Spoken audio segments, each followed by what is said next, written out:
지방선거 이후 오늘 정치권 이슈를 두 분과 함께 자세히 짚어보겠습니다. 김광진 전 더불어민주당 의원, 현경병 전 한나라당 의원 나오셨습니다. 안녕하십니까? 네, 안녕하세요. 네, 어서 오십시오. 네, 전국이 들썩였던 북미 정상회담과 지방선거가 마무리됐습니다. 후폭풍이 만만치 않은데요. 먼저 관련 영상 보시고 집중토론 본격적으로 시작해보겠습니다.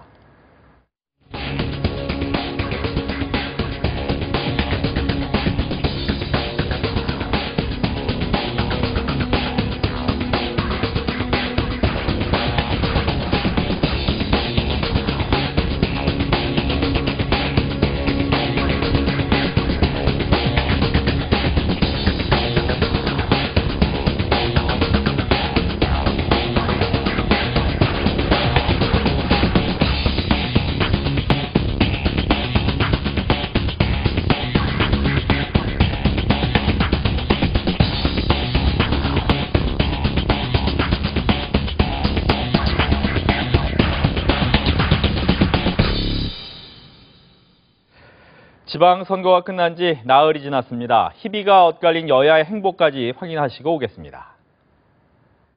국민들께서는 과거가 아닌 미래를 선택해 주셨습니다. 국민을 위한 지방정부, 든든한 지방정부를 원하는 국민의 간절한 염원이 여기 당선자 한 분 한 분께 모여 민주당의 승리가 되었던 것입니다. 국민 여러분, 저희가 잘못했습니다. 정말 잘못했습니다. 이번 선거는 국민들이 자유한국당을 탄핵한 선거입니다.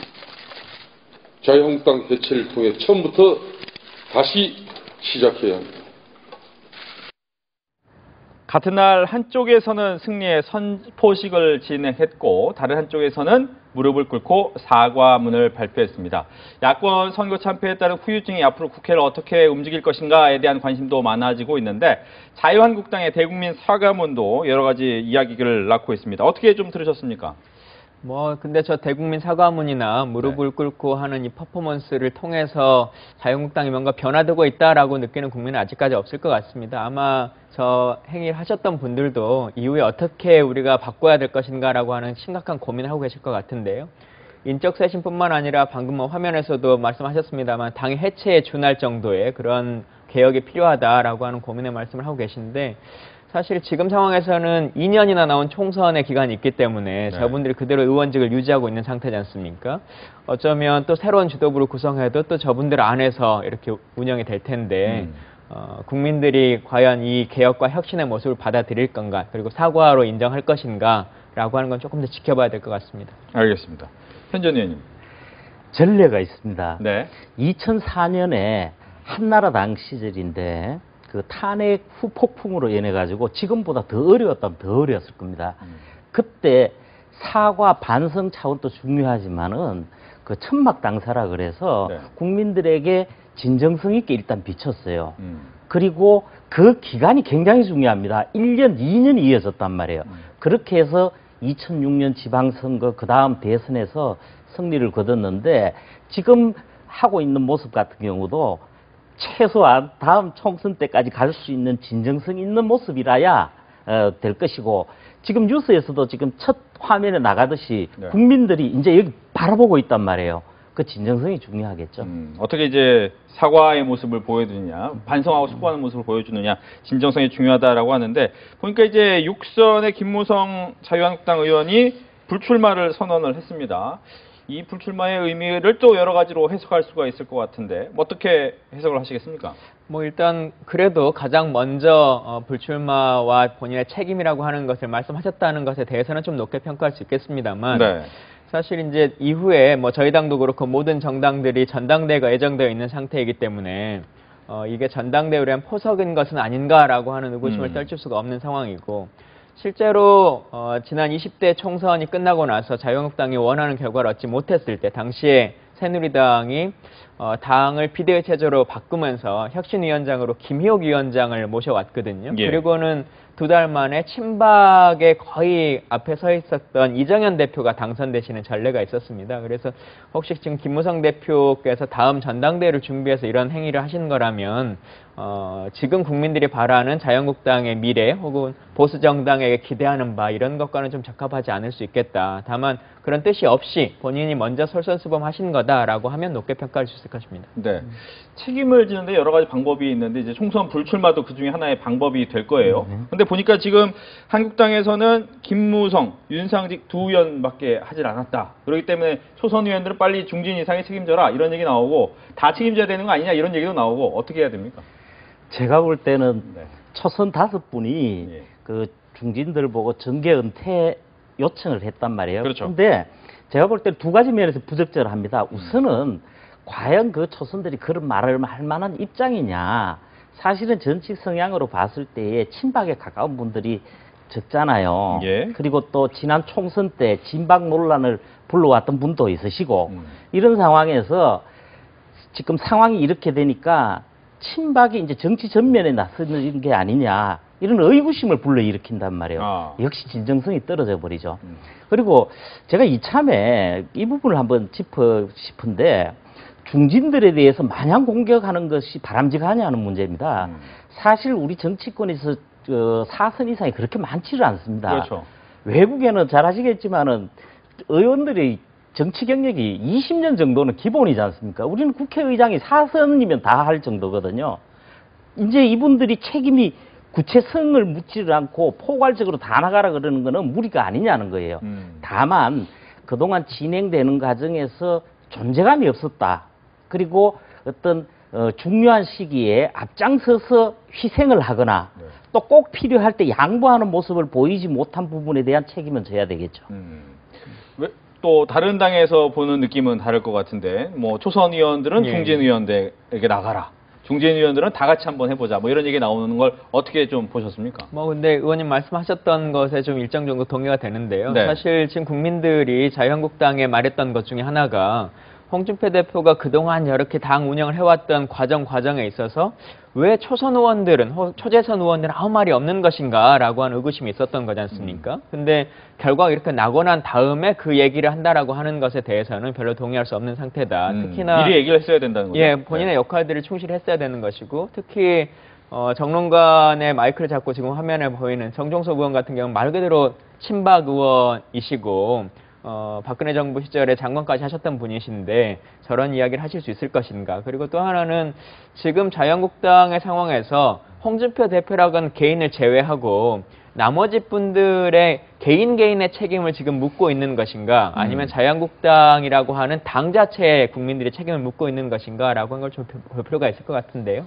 개인에 대한 문제라기보다는 그동안 당의 기조가 지금 국민들이 원하는 수준을 따라오지 못하고 있다라고 하는 것이고 또 하나는 야당이라고 하는 세력은 기본적으로 뭐 반대를 하고 제안을 하는 세력이긴 합니다만 국정 동반자로서의 일정 정도 역할을 충실히 해줬어야 되는데 네. 그 역할을 좀 방기한 것이 아니냐라고 하는 그 책임인 것 같습니다. 예.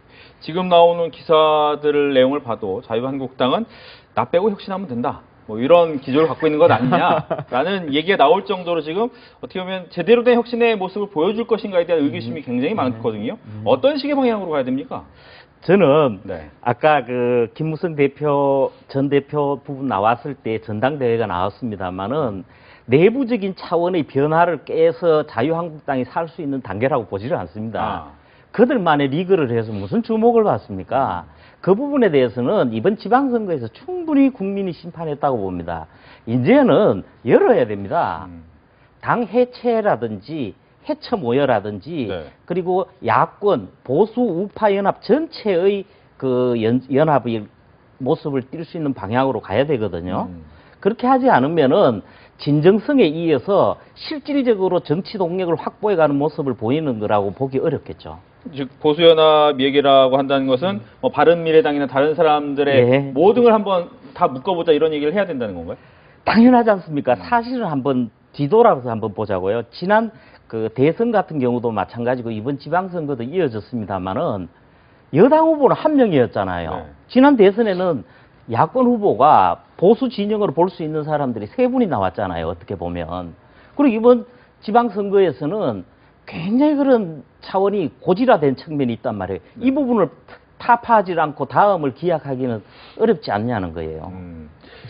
야권을 한번 어울러 봐야 된다. 당을 해체하는 수순으로도 가도 된다라는 얘기가 나왔는데 거기에 대해서 어떤 생각을 갖고 계신지요? 근데 과연 국민들이 그것을 원할 것인가, 그리고 그것을 통해서 어떤 이익이 있을 것인가. 예를 들어 남은 2년의 임기 동안 네. 의석수를 조금 더 확보해서 보수의 세를 확장해서 지금 범야권의 힘으로 다수당을 차지하거나 일당으로 올라서는 것은 가능할지 모르겠습니다. 그건 국민들이 보기에는 훨씬 더 정권에 대한 발목 잡기의 역할만 커질 것이다 라고 하는 모습으로 비춰질 것이고, 실질적으로도 이후에 총선을 대비하거나 말 그대로 정계 개편으로서 범보수 진영의 미래라고 하는 것을 고민했을 때 과연 국민들이 원하는 것일까라고 생각하면 그러지 않을 것 같고요. 지금 안에 거론되고 있는 분들, 뭐 자유한국당뿐만 아니라 바른미래당도 그렇고 민주평화당도 그렇고 지금 정치를 하고 있는 분들에 대한 불신과 또 기대감이 이미 상실돼 버린 상태이기 때문에 네. 새로운 동력이 필요하다 이렇게 생각합니다. 예. 지금 뭐 나왔던 얘기처럼 즉 범보수의 모임을 당을 만들겠다라고 하는 것 자체가 어떻게 보면 거대 일당, 야당을 만들겠다라는 생각이 된다면 과연 그것이 맞느냐라는 이제 지적을 한 거거든요. 여기에 대해서도 얘기를 듣겠습니다. 뭐 여당 입장 차원에서는 그런 뭐 반론도 가능은 하다고 봐요. 네. 하다고 보는데 그 부분이 중요한 것이 아니고 국민에게 어떻게 보여지고 다가서느냐는 문제라는 겁니다. 지금 야당을 바라보는 국민의 시선은 지방선거 때요. 네. 현장을 가보시면 압니다. 야당이 갈라져서 누구를 찍을지 모르겠고 그래서 투표를 하지 않았다는 것이 굉장히 하나의 흐름이었습니다. 이런 부분에 대한 근본적인 자성이 필요하다는 거죠. 그리고 지금 자유한국당이나 바른미래당도 마찬가지입니다만은 지금 있는 정당을 내부적인 변화를 통해서 그대로 가자. 네. 이렇게 갔을 때에 과연 국민에게 다가설 수 있겠냐는 거예요. 바른미래당도 역시 요즘에 고민이 많을 것 같습니다. 자유한국당만큼이나 바른미래당의 미래는 어떻게 될 것이냐. 보니까 이제 과거 국민의당과 바른정당의 생각이 워낙 달랐기 때문에 예. 다시 이 한쪽을 선택해야 되는 겁니까? 아니면 어떤 식으로 갖고 가야 될까요? 사실 지금 야당 중에서 가장 고민스러운 정당이 바른미래당일 것 같습니다. 네. 세 분의 당대표가 다 이제 사퇴를 한 상태고, 또 실질적으로 당을 이끌었던 거의 대부분의 분들이 정치적으로 몰락해버린 상태이기 때문에 앞으로 어떻게 갈 것인가라고 한 고민이 있을 것이고, 또 하나는 말씀하셨던 것처럼 두 개의 정당이 이제 흡수 통합되면서 네.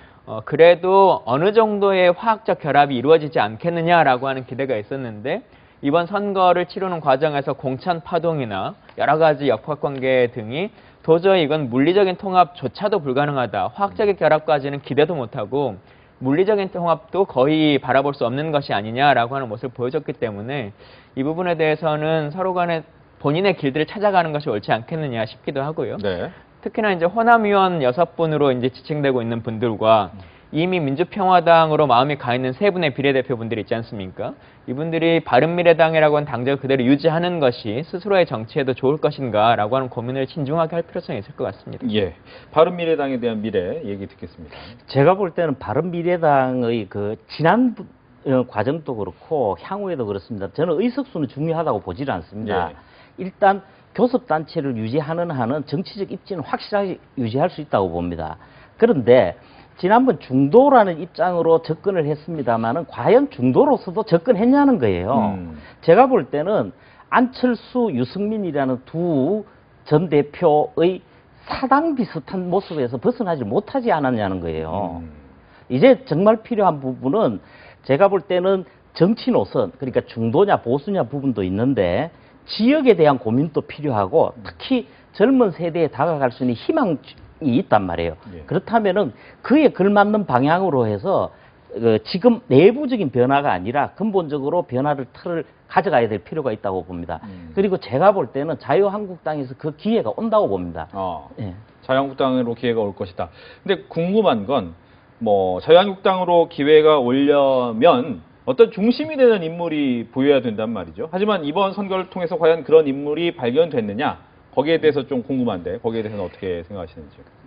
보는 각도에 따라서 다 입장이 다를 수 있다고 봅니다. 네. 저 입장에서는 외부에서 와야 되지 않냐는 거예요. 내부적 인물은 없다. 예. 특히 그나마 그동안 국민에게 어떤 이미지나 상징적인 상황에서의 입지를 가졌던 분들이 이번 지방선거에 상당히 상처를 입었고 그렇죠. 한동안은 나설 수 없는 입장이란 말이에요. 그리고 이 변화라는 것은 크게 보면 두 가지인데 그 중에 하나가요. 인적 쇄신입니다. 압도적인 비중을 차지합니다. 네. 사람의 변화를 근본적으로 보여주려면 지금 있는 인물로는 안 된다는 거예요. 그런 차원에서 외부에서 지금의 자유한국당이든 바른미래당이든 이런 차원이 아니라 근본적인 틀을 변화시키면서 갈 수 있는 대표적인 인물 그리고 일정한 수의 비대위원이든 또 그 추진해 갈 만한 사람들을 영입해야 된다고 생각을 합니다. 예. 외부에서 오겠다. 예. 어떻게 보십니까? 근데 자유한국당이 얼마 전에 서울시장 선거를 공천을 할 때 네. 여러분들과 접촉을 했지 않습니까? 근데 다들 고사했고 끝내 자유한국당으로 나오지 못하겠다라고 하는 의사를 표출했는데 선거 전에도 그런 상황이었는데 과연 선거 이후에 어떤 분이 이 책임을 맡고 올 것인가라고 하는 좀 의구심이 있고요. 예. 또 하나는 그렇게 비대위원장으로서 어떤 역할을 하려면 개인의 얼굴로만 할 수 있는 것이 아니라 그분에게 권한이 주어져야 되는 것인데 그 권한을 통해서 자유한국당을 바꿀 수 있을 만한 힘이 필요한 겁니다. 다시 말하면 이게 총선 시기다라고 하면 일정 정도 새로운 새판짜기라고 하는 것이 가능하겠습니다만 지금 비대위원장이 오신 분은 뭐 2년 후에 총선인데 네. 2년 동안 당대표를 할 수 있는 상황은 전혀 못 되는 거지 않습니까? 그분이 바로 대권 주자가 되시는 것도 아니고 그러면 수습기간 잠깐만 하고는 또 다시 전당대회를 통해서 누군가에게 당권을 넘겨줄 텐데 예. 과연 그분이 원하는 방식대로 당의 임무를 개편할 수 있을 것인가 그럴 만한 시기가 아니어서 그런 것들을 충분히 고려할 수 있을 만한 분이라면 그분이어야지 비대위원장이 되실 텐데 네. 그런 분이라면 비대위원장이 오시지 않겠죠. 현 상황에서 어려울 것 같다라고 얘기하셨어요. 두 가지 부분에서 조금 네. 논리적 비약이 있는 것 같아요. 여권에서 이런 말들이 제법 나오는 것 같은데 예. 지난 지방선거에서 사양을 한 경우는요. 네. 본인이 이 선거에 나가서 후보로 뛰라는 건데 당선 가능성의 문제를 짚지 않을 수가 없었어요. 아. 그런데 집권 부분은요. 정권을 부여해서 새로운 변화에 대한 권한을 주고 역할을 부여한다면 못할 바가 있겠느냐는 거예요. 아하. 그리고 또 한 부분이 뭐냐면은 시기 문제를 이야기를 하신 것 같은데 사실은요. 네. 문재인 대통령께서 사실은 전에 당권을 잡고 2015년 당시에 끌어갔습니다마는 당 내외적으로 거의 벼랑 끝으로 몰렸잖아요. 그렇죠. 그래서 김종인 대표가 와서 당을 추스려가지고 뒤집는데 6개월이 안 걸렸어요. 그런 상황으로 봤을 때의 시기 자체의 문제는 아니다. 예. 따라서 외부에서 뭐 덕망 있는 사람만 와서 제대로 전권을 주어준다면 충분히 변화할 수 있다. 알겠습니다. 근데 그 시기의 문제는 조금 차이점이 있는 게요. 문재인 대표가 당대표를 하신 기간 동안에 당의 시스템이라고 하는 것을 혁신안을 통해서 다 바꿔놨기 때문에 그 매뉴얼에 따라서 김종인 대표는 이제 최종적인 공천만 하신 거여서 실질적인 변화는 문재인 대표 당시에 거의 이루어진 것이죠. 알겠습니다. 여기에 이제 홍준표 대표가 책임을 지고 모든 책임은 나한테 있다라고 하고 물러났습니다. 근데 물러나면서 마지막으로 한마디 더 얘기를 했어요. 아, 내가 이 마지막 청산을 못한 사람들이 있다. 이것 때문에 좀 안타깝다라고 했는데 지금 나오고 있네요. 1년간 가장 후회되는 것이 비양심적이고 개파이익 우선하는 당내 일부 의원을 청산하지 못한 거다. 뭐 일각에서는 이거 친박 의원들 아니냐 이렇게 얘기까지 나오고 있는데 여기에 대해서 어떻게 좀 보셨는지요? 그 6월 13일 지방선거 결과가 나오고 나서요. 네. 의총이 열렸어요. 그렇죠. 근데 의총이 열렸을 때에 그동안 가만히 있던 친박 의원들이 주로 발언을 많이 했습니다. 그런데 민심과 동떨어진 어떻게 보면은 반대되는 이야기를 했단 말이에요. 지금 이대로 가도 된다. 다시 기존의 보수를 재집결해야 된다. 이런 논리로 나왔단 말입니다. 이런 상황에서 또 지금 자유한국당 일부 의원들이 홍준표 전 대표 자신에 대해서 좀 공격적으로 이야기하니까 기분이 몹시 상했을 겁니다. 사실 본인의 그 발언 문제로 인해서 문제가 나온 건 있지만은 홍준표 대표가 아니고 당 대표로서 이번 지방선거를 이끌어갈 만한 자유한국당의 상황이었냐는 거예요. 그리고 나머지 도왔어야 될 침묵했던 초재선, 존재감 있게 활동을 보여주지 못했던 중진, 이 모두 공유를 해야 되는데 네. 왜 나에게만 뒤집어 씌우냐는 거예요. 그래서 제가 보니까 이게 그리스 신화에 나오면 파리스의 사과라는 게 있습니다. 그 결혼식에 초대 못 받은 불화의 여신이 있는데 네. 이 불화의 여신이 사과를 하나 던져놓고 갑니다. 가장 아름다운 사람이 이 사과를 가져가라. 뭐 논리는 조금 다르겠습니다만은 홍준표 대표가 자유한국당 내부에서 굉장히 논란이 될 만한 사과를 하나 던져 놓으신 것 같아요. 네, 누군지는 정확히 얘기는 안 하지만 얘기를 하면서 나가셨다 이거죠. 네. 아니 그 누구인지에 대해서는 지금 인터넷이나 예. SNS를 통해서 많이 다니고 있으니까 그렇죠. 확인하시면 돼요. 알겠습니다. 근데 뭐 당 대표라고 하는 직위가 모든 책임을 지는 자리이기 때문에 네. 그 책임을 누군가에게 떠넘길 수는 없는 것 같고요. 실제로 또 본인 스스로가 사태에 말해서 모든 책임은 나에게 있다라고 네. 하는 말을 하신 이후에 저 글을 쓰신 거지 않습니까? 그렇죠. 그래서 좀 적절하지 않다. 말 그대로 패장으로서의 역할인 것인데 지금 홍준표 대표나 안철수 대표 같은 경우가 선거에서 지고 나서 이 말씀을 하시고 또 본인 안철수 대표 미국 가시고 이제 이런 것들이 네. 여러 사람에게 지도자로서의 정상적인 모습인가라고 하는 이제 당내 반발들이 있는 것이기 때문에 좀 적절하지 않았다고 생각합니다. 예, 안철수 대표 이야기했으니까 미국 간 거에 대해서는 어떤 생각하셨다고요? 오늘 뭐 당 내의 분들도 페이스북 네. 등을 통해서 이제 글을 쓰셨던데 지금 가족의 그 행사를 축하하러 갈 만한 상황인가? 실제로 바른미래당의 거의 90%가 넘는 분들이 낙선했고 이분들을 추스려야 되는 상황들, 그리고 심지어 대부분의 분들이 또 선거 보전비도 못 받는 상태로 낙선한 상태인데 네. 어떻게 그렇게 떠날 수가 있느냐라고 하는 이제 문제점들을 당 내에서도 말씀하고 계신데요.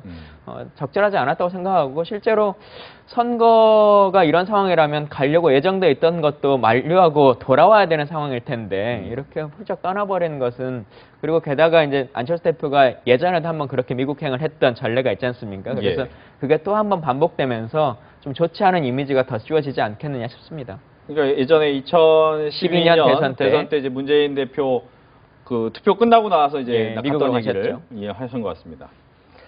아니 이번에 안철수 전 대표가 미국으로 간 거는 딸 대학 졸업식입니다.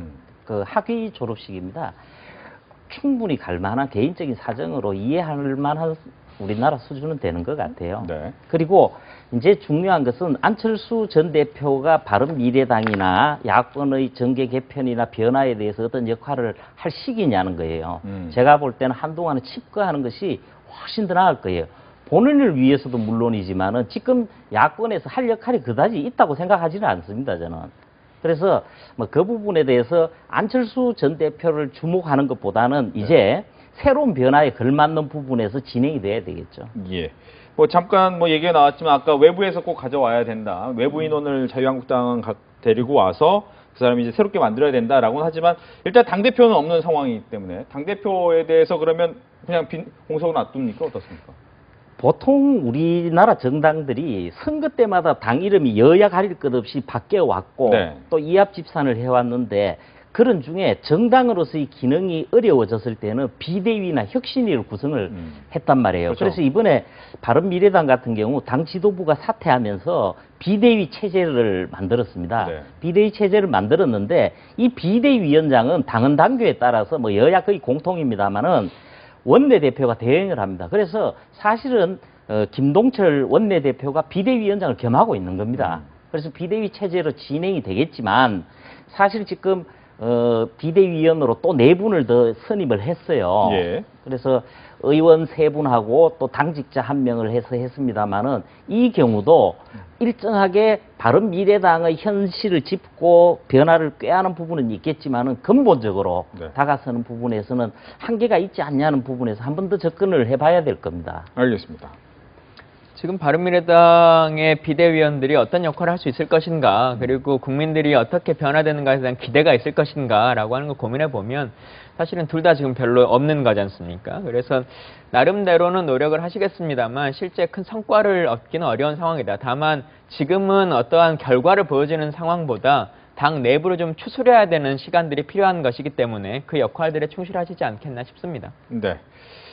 여야 상황이 이렇다 보니 이제 국회 협상 역시도 안개 속에 있습니다. 관련 이야기 듣고 오시겠습니다.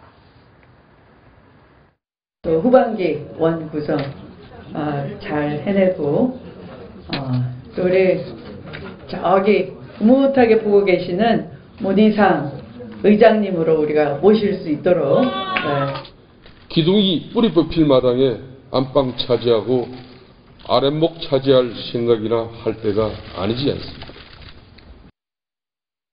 여야가 지방선거가 끝나는 대로 20대 국회 후반기 원구성 협상을 본격화할 계획이었는데 당 수습이 어려운 자유한국당 입장에서는 이 원구성에 함께하기가 좀 어려울 것 같고 그러다 보면 국회 지도부 공백 상태가 더 계속되고 국회 운영 역시도 쉽지 않을 거다. 이런 예상이 나오는데 어떻게 보시는지요? 지금 자유한국당 상황이 그렇겠죠. 네. 바른미래당도 다를 바 없는데 저는요 그렇다 하더라도 원구성을 늦춰서는 안 된다고 봅니다.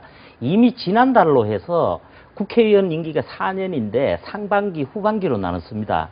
그 전반기가 이미 다 임기가 끝나가지고 물러난 상태고 공백입니다. 국정을 어떻게 하루라도 멈출 수가 있어요.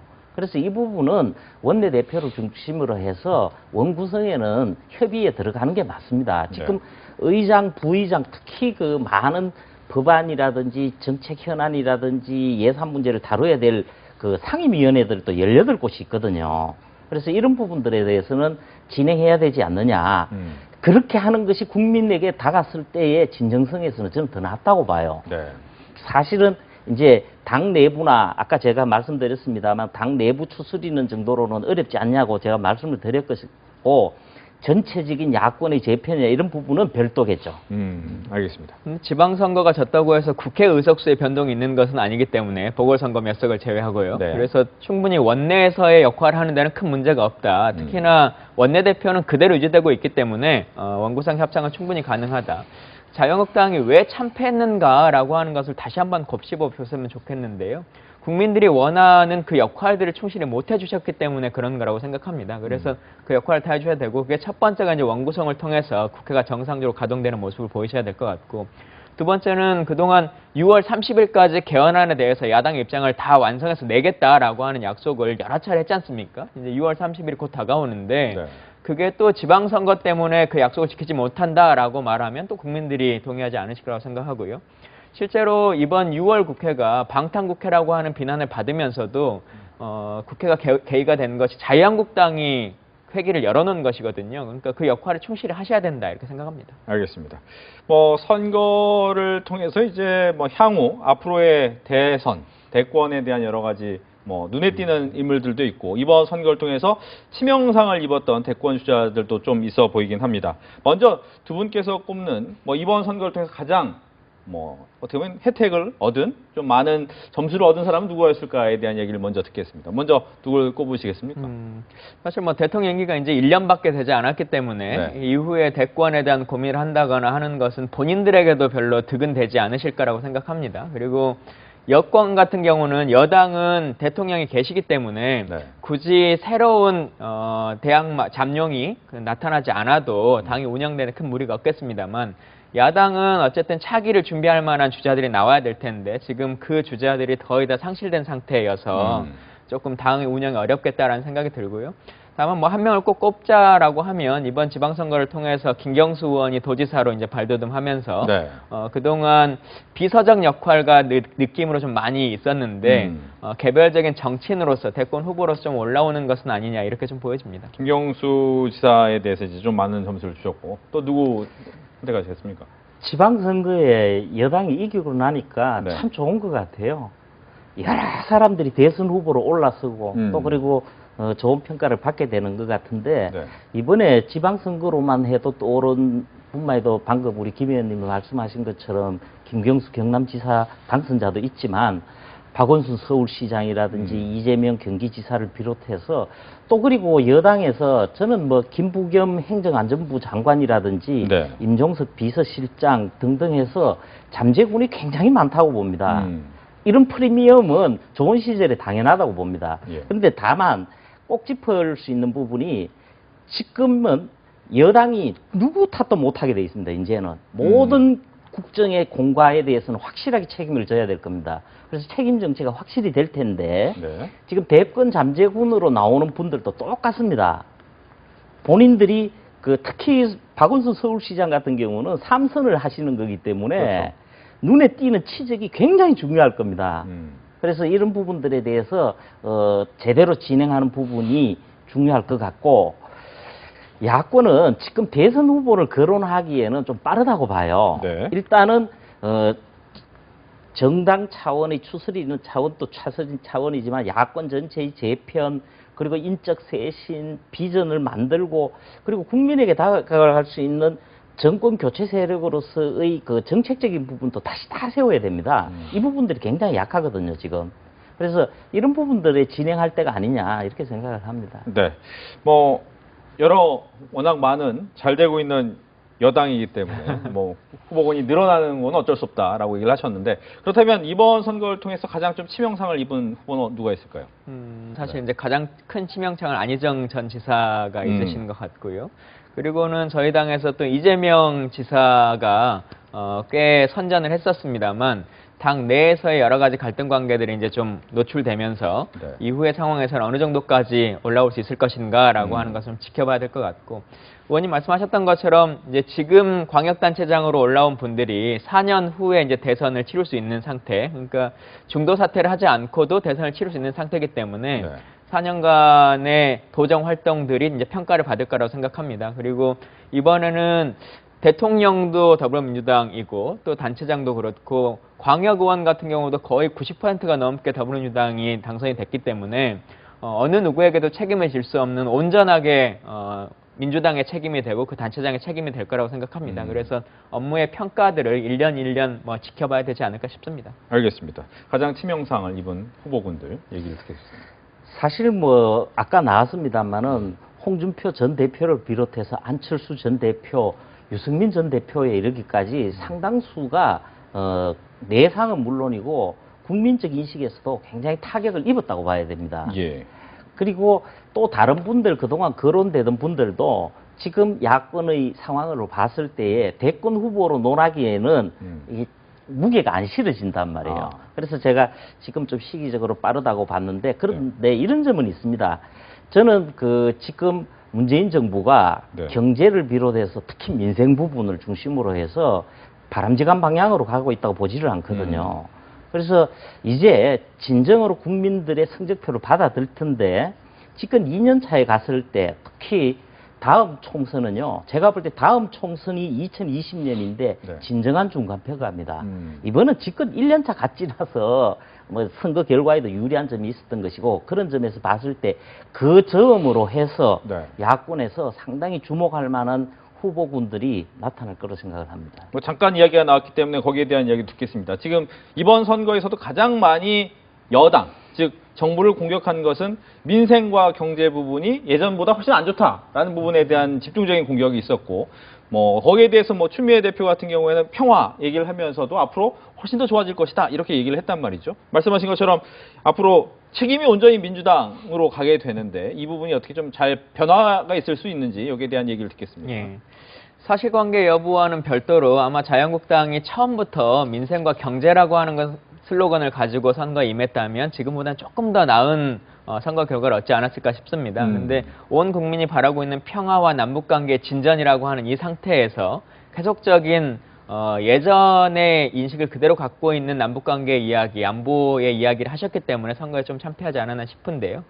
사실 지금 민생이라고 하는 것, 경제라고 하는 것이 지표상으로 꽤 많이 좋지 않다라고 하는 것은 지금 청와대에서도 그리고 정부에서도 곳곳 발표를 하고 있습니다. 근데 이 자체가 대한민국 자체가 문제가 되고 있다라고 하는 상황은 아닌 것이고 지금 문재인 정부가 1년 정도의 정국 운영을 하는 과정에서 변화라고 하는 것이 이제 필요한 단계이고 또 사실 그러는 과정에 저희가 여러 차례 추경을 요구하거나 중간중간 개혁 입법을 요구했던 것들이 제대로 지속되지 못하면서 발생한 문제들이 작용한 것인데 이런 것들도 이제 2년차, 3년차에는 조금 더 집중해서 발휘하면 될 것이다. 그리고 1년 동안 저희가 투자했던 예산이라고 하는 것이 바로 지표로 실물 경제에서 나타나는 것이 아니기 때문에 경제적 환경이라고 하는 것이 조금 더 시간을 두고 장기적으로 지켜보시면 좋겠다. 그리고 지금 우리가 말하고 있는 소득주도의 성장이라고 하는 것이 전체적인 국민 모두의 지갑을 부풀려서 경기를 발전시키는 것이기 때문에 예전처럼 어느 지역이나 어떤 기업에 특정한 목돈을 줘서 바로 경기를 부양시키는 방법이 아니어서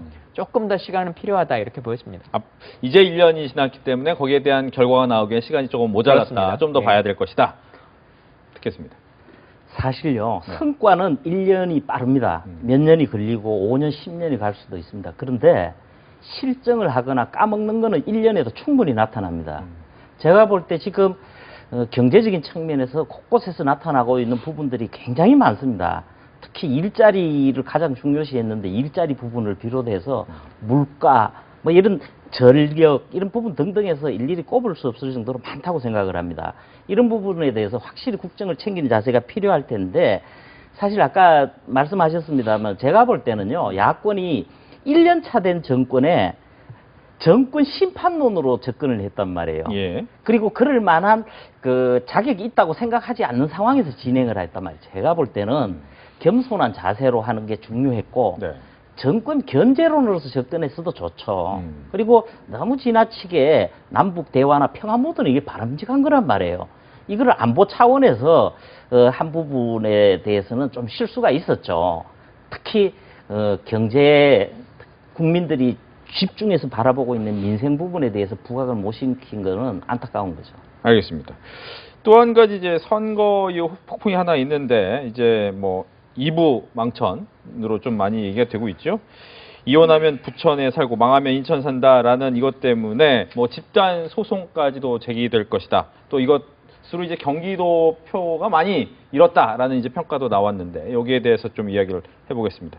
어떻게 들으셨습니까? 이부 망천. 뭐 이번 선거 기간 동안에 있었던 대표적인 망언 중에 하나고 아마 오랫동안 정치사에 남을 만한 발언이지 않을까 싶습니다. 그래서 많은 국민들께서 특히나 이제 이 지역에 사시는 분들께서도 정말 어처구니 없는 발언이었다. 그렇기 때문에 자유한국당에서도 바로 뭐 이분에 대해서 본인 스스로가 이제 당에서 탈당하시고 네. 뭐 이렇게 되기도 했는데요. 대변인도 물러나시고 하긴 했는데 그걸로만은 만족시킬 수 없다. 그리고 정말 이분이 이 지역민들을 어떻게 생각해 왔었는가, 그리고 이게 좀 확장되자면 자유한국당이 그동안 이 지역이나 국민들을 어떻게 생각했는가라고 하는 인식을 보는 것이기 때문에 좀 안타깝다는 생각이 들고, 특히나 정태욱 의원 같은 경우는 지역구는 이제 대구이십니다만 그 의원이 되시기 전에 인천시에서 기조실장으로 일을 하셨기 때문에 과연 본인이 일했던 그 지역의 지역 유권자와 국민들에게 이런 말을 할 수 있을 것인가, 좀 개탄을 금할 수가 없습니다.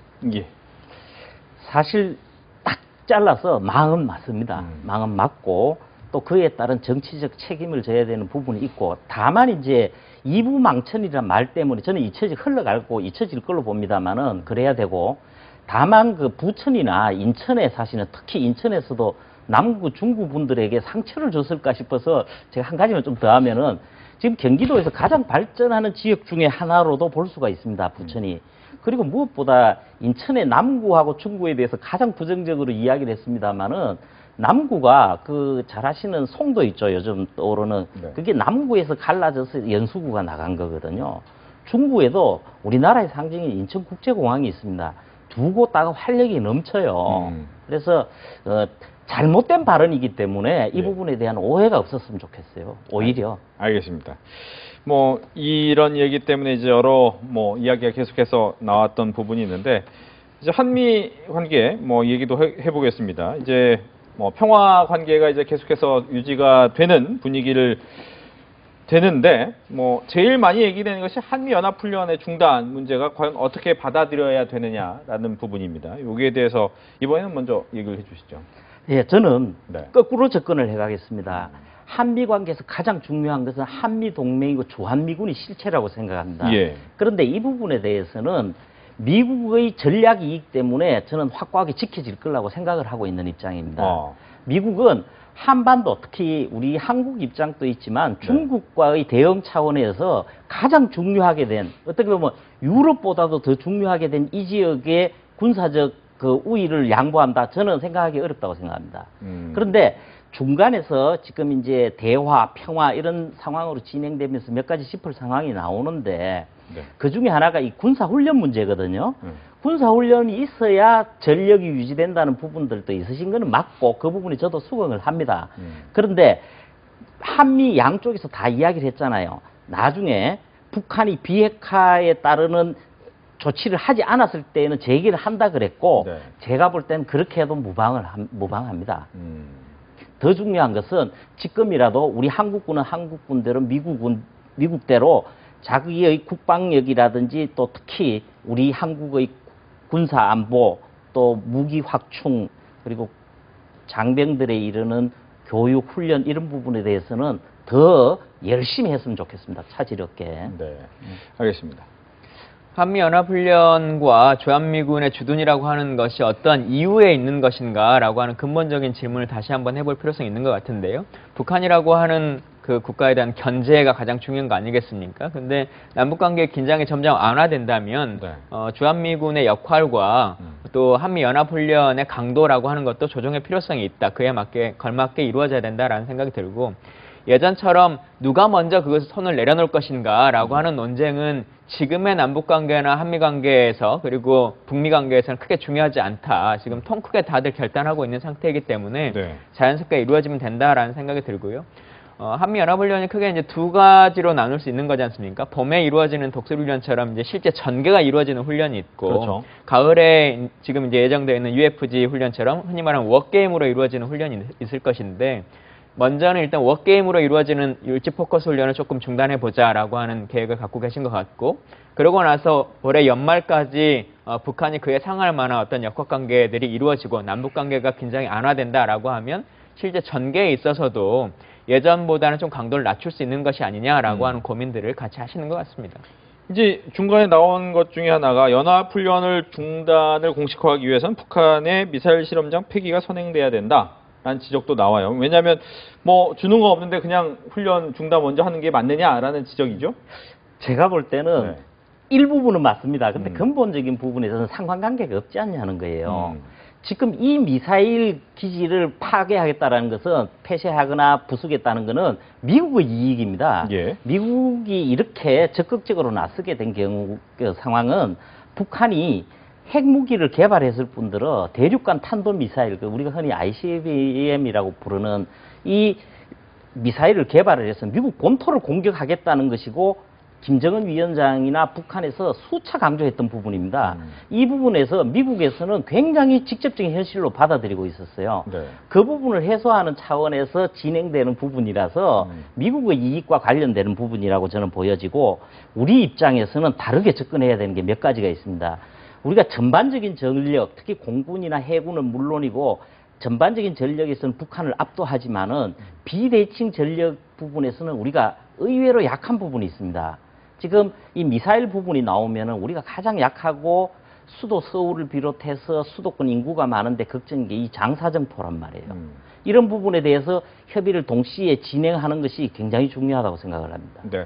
장사정포 뭐 이 부분에 대해서 요즘에 뭐 남북 간의 얘기가 나오는 부분도 있긴 한데 여기에 대한 얘기도 듣겠습니다. 일단은 북한이 이미 풍계리 핵시험장을 폭파했지 않습니까? 우리 네. 언론도 갔었고 전 세계의 언론사들이 같이 바라본 상황이기 때문에 그에 상할 만한 역할을 하고 있다. 그리고 이미 북미 정상회담 하기 전에도 ICBM 발사를 더 이상 하지 않겠다라고 하는 선언을 했기 때문에 지금 이 실험장의 폐기냐 아니냐라고 하는 것은 큰 의미는 없을 거라고 생각합니다. 그리고 요즘은 이미 이동식 발사체들이 워낙 많기 때문에 눈에 보여지는 실험장 하나나 뭐 발사장 하나를 폐쇄한다고 하는 것은 군사적으로도 큰 위협은 없다고 보여지고요. 장사정포는 비대칭 전략이라고 보기엔 좀 어려울 것 같습니다.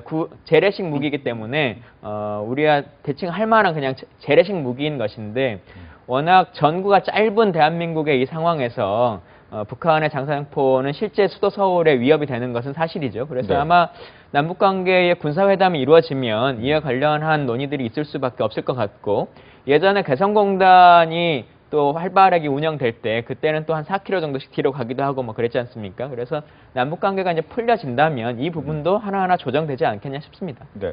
이제 북미 대화 뭐 두 분 다 보셨겠지만 뭐 생각보다 이 합의안 자체는 그렇게 너무도 포괄적이었기 때문에 이거에 대한 이제 여러 가지 논의는 있습니다. 이것이 과연 합의가 맞느냐? 뭐 우리가 원하는 부분이 빠져 있는 완벽한 이 핵폐기 부분이 없기 때문에 거기에 대한 논란이 좀 있었는데 또 김정은 위원장에 대해서 트럼프 대통령이 굉장한 또 신뢰를 보여줘서 앞으로 향후 어떻게 좀 진전이 될 것인가에 대한 좀 고민이 되는 부분이 있었습니다. 어떤 예상을 좀 하시는지요?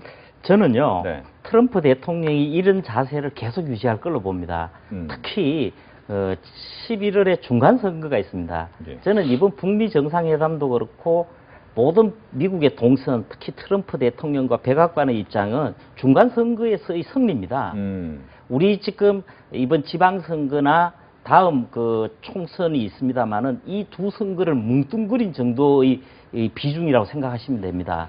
이 선거에서 중간 심판을 받기 때문에 굉장히 중요하고, 그리고 미국민들이 진짜 제1의 관심 사항이 북한 핵 공격 문제였거든요. 네. 그래서 이 부분을 어떻게든 해결하는 모습을 보여야 되는데, 실질적인 부분에서 진행하는 부분에서는 지금 제가 볼 때는 포괄적이라는 차원보다는 미흡하다는 차원이 더 맞을 겁니다. 그런데 일단 대화 국면을 만들어서 평화로운 분위기를 만들어서 미국민들의 불안을 잠재우겠다, 이런 차원이기 때문에 네. 지금 상황에서는 그렇게 가는 거죠. 그러면서 이제 앞으로 뭐 중간 선거 때까지 이 분위기로 계속해서 보여주면서 어떻게 보면 표를 만들겠다라는 것을 보고 계셨습니다. 트럼프 대통령이 회담 전에 워낙 기대치를 좀 높여놓으셨기 그렇죠. 때문에 그거에 상할 만한 결과인 것이냐라고 하는 질문들은 많이 나오긴 합니다. 근데 그것을 논외로 보고 트럼프 대통령의 특성을 좀 인정하고 실질적인 외교관계라고 하는 현실 안에서 바라봤을 때 70년 만에 북한과 미국의 정상이 한 자리에서 만났다. 그것도 공개적으로 저렇게 만났다라고 하는 자체로 큰 의미가 있는 것 같고요. 그리고 CVID라고 하는 용어가 들어갔냐 아니냐라고 하는 걸 가지고 논쟁하고 있습니다만, 이미 합의문 안에 완전한 비핵화라고 하는 단어가 명시되어 있기 때문에 그것이 우리가 말한 CVID와 사실상 동일한 의미라고 받아들여질 수밖에 없을 거라고 생각합니다. 완전한 비핵화가 이루어지려면 검증을 지속적으로 해야 되는 것이고, 이후에 폼페이오 장관이 말했습니다만 이게 진행되는 것이 한 2020년 정도까지 시간이 필요할 것 같다라고 네. 얘기를 했지 않습니까? 그러한 지속성의 과정 안에서 만약 양국 간에 뭔가가 틀어진다라고 하면 이 합의가 깨지는 것이기 때문에 지속적인 관리가 이루어지는 합의다라고 하는 것이고요. 우리가 이런 예를 좀 들려드리고 싶은데요. 결혼식을 할 때 성혼 선언문이라고 하는 문서 안에 결혼하고 나면 집을 몇 평을 살 건지, 자녀를 몇 명을 낳을 건지까지를 다 담지는 않습니다.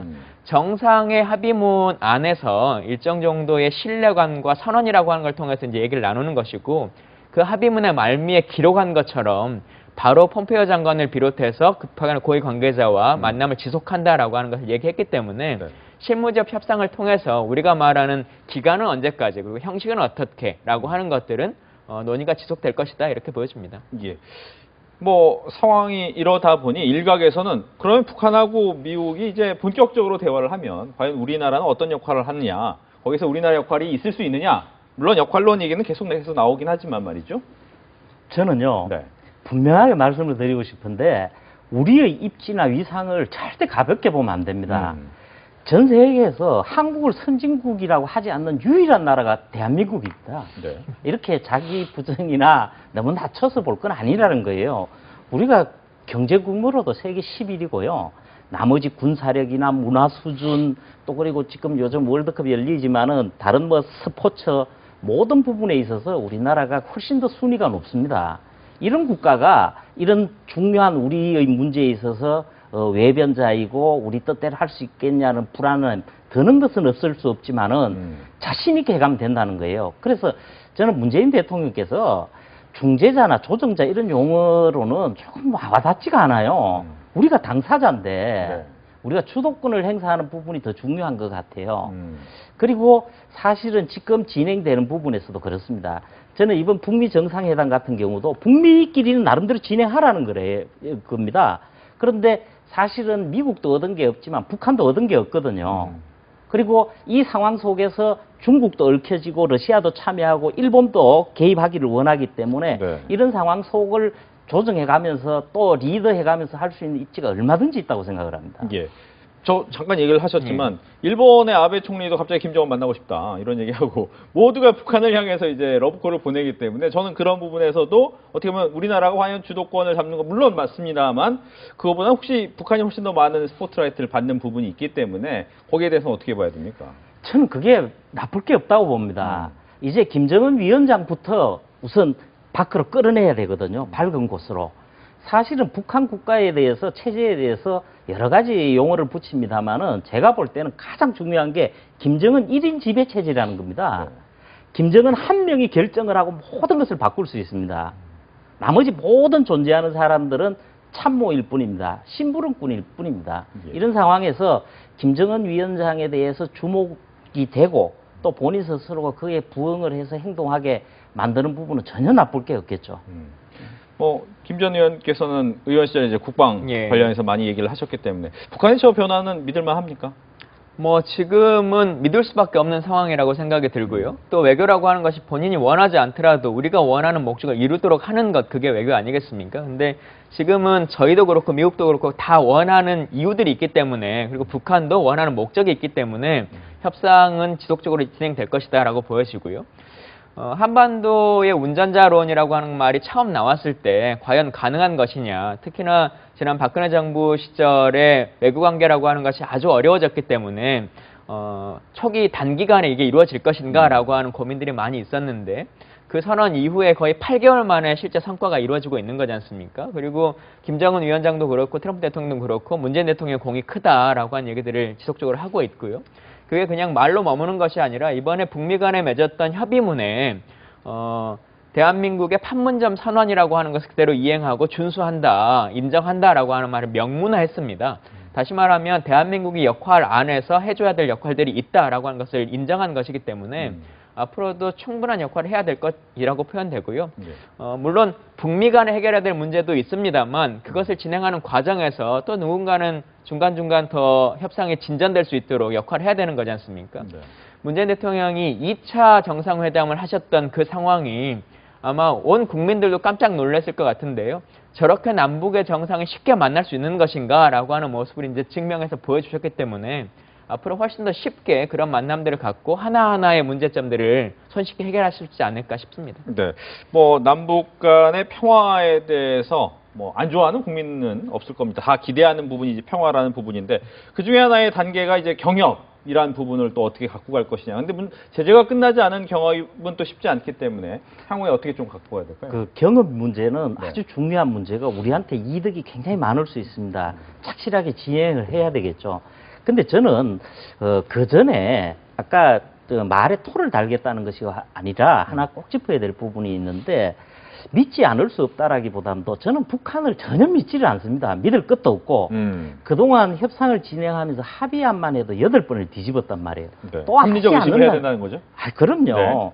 그런 상황에서 우리가 해야 될 것을 진행하는 게 중요하다고 봅니다. 제가 그래서 아까도 말씀드렸지만은 우리가 그 비대칭 무기 부분에서도 제가 말씀드렸습니다만은 또 다른 형태로든 우리가 2023년까지 국방부에서 목표로 하고 있습니다만은 북한에 대해서 언제든 특히 김정은에 대해서 위협적일 수 있는 모든 수단을 확고하게 갖추는 것, 그리고 또 북한이 공격을 했을 때에 우리가 방어할 수 있는 체제를 갖추는 것, 이게 정말 중요하다고 생각합니다. 이게 되어 있다면 그 나머지 부분, 경제 부분에서는 진행 못할 게 없잖아요. 알겠습니다. 이 부분을 제가 질문드렸던 이유는 뭐냐면 이제 트럼프 대통령의 질의응답 중에 가장 많이 했던 이야기가 이제 비용 관련된 얘기였습니다. 예. 방위비도 좀 더 한국에서 많이 좀 냈으면 좋겠다라는 얘기를 했고, 또 한 가지는 만약 이제 개방이 된다면 그 돈은 일본과 한국이 좀 부담을 해야 된다. 결국 많은 돈을 우리나라가 현재 이제 준비를 해야 된다라는 것 때문에 과연 이걸 봐야 될 것이냐에 대한 이야기도 있거든요. 예. 트럼프 대통령은 사실 당선 이후부터 주한미군의 방위비 분담금과 관련한 논의들을 이야기를 계속 하셨기 때문에 이게 지금의 현안을 직접적으로 거론하시는 것인지 아니면 원래 갖고 있던 생각을 그냥 얘기를 하신 것인지는 좀 지켜봐야 될 것 같습니다. 그러니까 실무 협상에 있어서는 바로 어떤 얘기가 있는 것은 아니기 때문에 네. 좀 더 지켜봐야 될 것 같고, 다만 뭐 경협이 이루어지는 과정에서 우리가 투자해야 될 부분들도 있을 것이고 지원해야 될 부분들도 있을 거라 생각합니다. 근데 남북관계 개선을 통해서 얻는 국가적인 이익이라고 하는 것도 있고 실제 북한의 경제개발을 통해서 직접적으로 우리가 얻을 수 있는 이익이라고 하는 것도 있는 거지 않습니까? 그런 것들을 같이 고려할 필요성이 있다. 그리고 남북관계의 이 평화적 관계라고 하는 것을 돈적 요소로만 다 산술할 수 있는 것은 아니기 때문에 대한민국은 뭐 그에 합당할 만큼의 비용을 지불하는 것도 국민들이 이제 동의하시지 않을까 싶습니다. 네. 저는요, 트럼프 대통령, 저는 뭐 돈 타령이라 그러는데, 이번에도 한미 군사훈련에 엄청난 돈이 들어간다고 표현을 했는데, 모든 훈련, 1년 단위로 보면 다 합치면은 1,000억 정도다라고 추산하는 분도 있지만, 통상적으로는 한 700~800억 정도로 봐야 됩니다. 그런데 이 부분이 한미 간의 군사 공조라든지 북한에 대한 위협, 특히 김정은 위원장을 비롯해서 지도부에 대한 위협에서는 엄청난 효과를 발휘하고 있습니다. 이런 차원에서 접근하는 게 필요한 것 같고 네. 어차피 트럼프 대통령이 저런 식으로 접근을 하고 있기 때문에 우리가 지금 일본하고 미국이 각각 그 미군이 주둔을 하고 있고 방위 분담을 하고 있는데 우리가 GDP 비교나 1인당 비교를 했을 때 우리가 유리하게 주장할 수 있는 부분이 있습니다. 지금 이제 올해 같은 경우 하면은 1조 조금 안 됩니다만은 사실 요번에 좋은 자료가 하나 나온 것 같아요. 그뿐만이 아니라 부지 사용이라든지 임대료 또 가초사 지원이라든지 이런 모든 걸 합쳤을 때 한 5조 5천억을 우리가 매년 부담한다는 거예요. 이런 부분을 미국에도 전달했다 그러니까 앞으로도 제가 볼 때는 이런 미국의 돈 차원에서 접근해오는 특히 트럼프 대통령이 해오는 차원은 어쩔 수 없다 하더라도 네. 뭐 그런 부분에 대해서보다도 보다 더 본질적인 차원 그러니까 우리는 아까 미국하고 상대할 때 부분에서도 우리가 꼭 추구해야 될 가치들이 있거든요. 그 부분들에 충실하면 될 것 같아요. 알겠습니다. 이제 뭐 시간이 거의 다 됐기 때문에 마지막 질문을 드리면 문재인 정부가 취임 1년 차에 지방선거에서 어떻게 보면 굉장히 큰 승리를 거뒀습니다. 그리고 향후 2년, 3년 차를 계속 운행을 할 텐데 어떤 부분에 좀 중점을 두고 앞으로 좀 진행을 해야 될지에 대한 이야기를 끝으로 듣겠습니다. 먼저 해주시죠. 앞서도 잠깐 말씀드렸습니다만 이번엔 지방 정권이 바뀌면서 더불어민주당이 행정부와 또 지방의회까지 다 이제 석권을 한 상태이기 때문에 두 가지 측면을 볼 수 있을 것 같습니다. 하나는 긍정적으로 정부가 하려고 하는 기조를 지방 곳곳으로도 다 쉽게 확산할 수 있다라고 하는 것이고 그렇기 때문에 실제적인 성과를 내야 된다. 만약에 성과를 내지 못한다라고 하면 모든 책임도 질 수밖에 없는 상태다라고 하는 것에 대한 엄중함을 좀 느껴야 될 것 같고요. 우리 논의한 것처럼 1년 동안은 외교안보적 문제와 남북관계가 주 이슈를 이뤘다면 이제 2년 차부터는 국민의 민생과 생활과 직결되는 이제 정책들로 조금 더 집중할 필요성은 있다고 보여집니다. 그래서 국민들이 손에 잡히는 어떠한 실질적인 이익이라고 하는 것들로 이 정부를 또 평가할 수 있도록 그렇게 바꿔 나갔으면 좋겠습니다. 네. 저는 두 가지입니다. 하나는 모든 남북 간에 또 북미 간에 이런 부분의 진행에서 어떤 상황이 된다 하더라도 우리가 꼭 지켜야 될 우리 자주국방력이라든지 안보 역량을 확보하는 것에서는 안 게을렀으면 좋겠어요. 그 부분이 전제가 되었을 때 평화를 진정으로 담보할 수 있다는 거, 그 부분에서 대통령으로서 꼭 지켜주셨으면 좋겠고 또 한 부분인데 사실 그렇습니다. 북한은 물론이고 다른 부분에 대했을 때 하고 있는 자세로 봤을 때에 적폐청산이라고 해서 진행을 하고 있습니다만은 우리 내부에 정치적인 반대 입장이나 다른 입장에 서 있는 부분에 대해서도 우리가 흔히 양날개라 그래서 양쪽이 있어야 된다 그러지 않습니까? 그렇듯이 그 북한에 대해서 또 다른 데 하듯이 통합의 정치 역량을 좀 발휘했으면 하는 부분이 있습니다. 알겠습니다. 이렇게 해서 지방선거 이후의 정치 상황에 대해서 두 분과 함께 자세히 이야기 나눠봤습니다. 오늘 이야기 잘 들었습니다. 네, 복잡한 정치 이슈를 공정하고 당당하게 풀어보는 정정당당. 오늘 준비한 내용은 여기까지입니다. 정정당당은 다음 주 일요일 저녁 8시 40분에 다시 찾아뵙겠습니다. 시청해주셔서 고맙습니다.